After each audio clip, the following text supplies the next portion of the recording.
Good evening. I want to welcome everybody to USS LST 393 Veterans Museum on the top deck.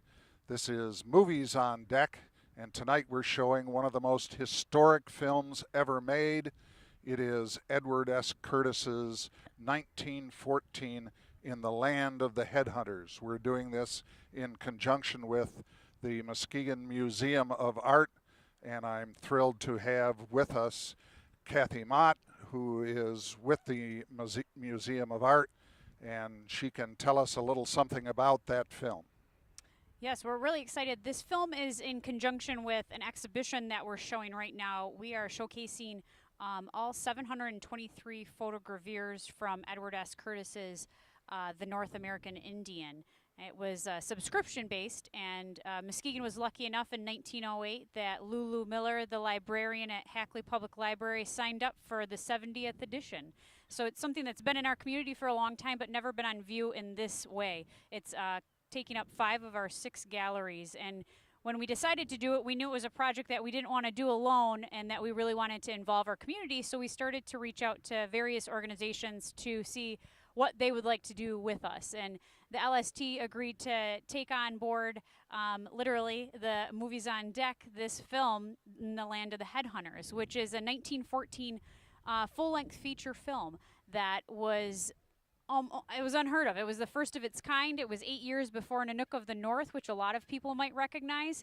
And unfortunately, it was a blockbuster hit when it was first out for that first year. And then after that, it kind of went into hideaway.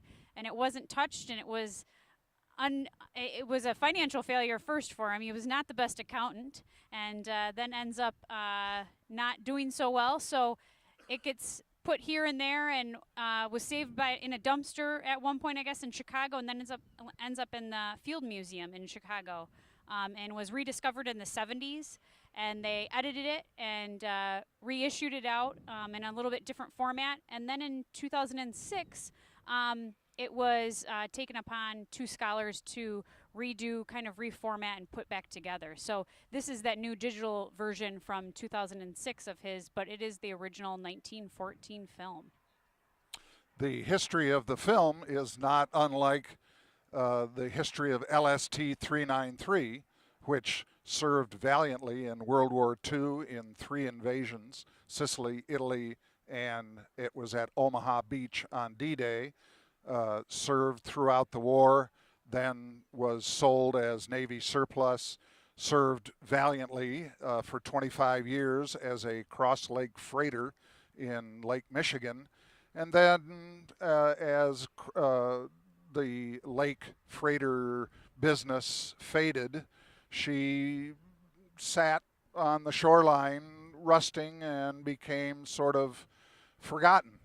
And in 2005, our volunteers from the LST Preservation Association talked the great folks at the West Michigan Dock and Market Association into letting us restore her to the great warrior ship that she was.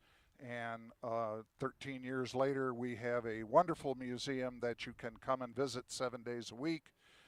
10 to 5 for a small fee, and we also have every Friday night, almost every Friday night, a free movie on deck that you can come and see.